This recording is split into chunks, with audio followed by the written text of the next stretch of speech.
No man is free who is not master of himself. Epictetus. In the heart of Stoic philosophy lies a phrase that quietly governs everything else. Hemin, loosely translated as "what is up to us."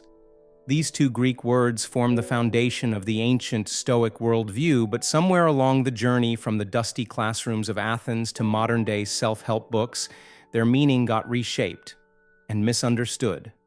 This phrase appears at the very beginning of the Enchiridion by Epictetus and is echoed throughout his more expansive discourses. It is not a side note, it is the Stoic foundation. And yet, if you ask someone today what Stoicism teaches, you'll likely hear, "Focus on what you can control." But here's the twist. That word, control, isn't in the original Greek. There's no direct translation of control in Koine Greek, the language of Epictetus. The popular term dichotomy of control, in fact, wasn't born from the Stoics at all. It emerged only recently, around 2009, with the publication of William Irvine's A Guide to the Good Life, a book that rebranded Stoic thought in the language of modern psychology and personal development. Yet when we read control, we inherit its baggage. The word stems from medieval Latin, contra rotulus, meaning counter-roll, a reference to bookkeeping, to double-checking financial accounts. Over time, it evolved into something more active, even authoritarian, to command, to direct, to dominate. But that's not what the Stoics were after. Stoicism was never about domination. It was about discernment.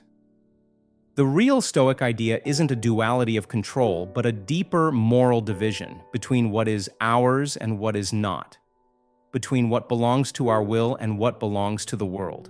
To collapse this down into a matter of controlling emotions is to miss the greater message. Take, for instance, the wedding metaphor. You wake up on the morning of your wedding, full of joy. Everything is arranged, the venue, the flowers, the people you love. And then the sky opens up. Rain pours down. Your dream of a sun-kissed ceremony dissolves into puddles and wind. A modern Stoic response might say, you can't control the weather, but you can control how you feel about it. That's fine, but superficial. The deeper Stoic teaching goes further. The rain isn't bad, it isn't good, it just is. What matters is your will, your character, your virtue in response, your love for your partner, your presence among friends. Those are what matter, not the soaked petals on the terrace. Stoicism doesn't simply teach us to accept what we can't control. It teaches us to redefine what we value.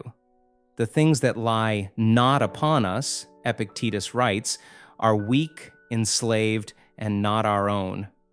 What is upon us is our moral character, and that alone is truly free. The rest is indifferent. The weather, the economy, the opinions of others, even success, fame, and tragedy, all are outside the scope of our will. The moment we treat these as good or bad, we blur the essential Stoic distinction. The true Stoic isn't calm just because they can control their emotions. They're calm because they understand what actually matters. This is the fundamental rule of Stoicism. Only virtue is good. Only vice is bad. Everything else is indifferent. The dichotomy of control is a consequence, not the core. To live well is to live in accord with nature, and nature has made only your will fully yours. This distinction isn't just about what you do when things go wrong. It's also about how you live when things go right. Because virtue doesn't depend on chaos to shine. It is radiant even in comfort. The Stoic ideal isn't about suffering through misfortune with gritted teeth. It's about flourishing through virtue no matter the weather, literal or metaphorical.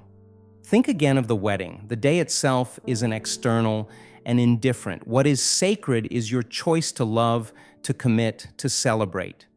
A luxury venue and a perfect forecast are not signs of success in Stoic terms. In fact, excessive attention to those externals can become a form of self-deception, what Epictetus might call loving externals, a path away from wisdom. In today's world, lavish weddings curated for social media might look beautiful, but from the Stoic perspective, they risk drowning the sacred in the shallow. This isn't moralistic judgment, it's philosophical clarity. Stoicism reminds us that true beauty lies not in appearance but in intention.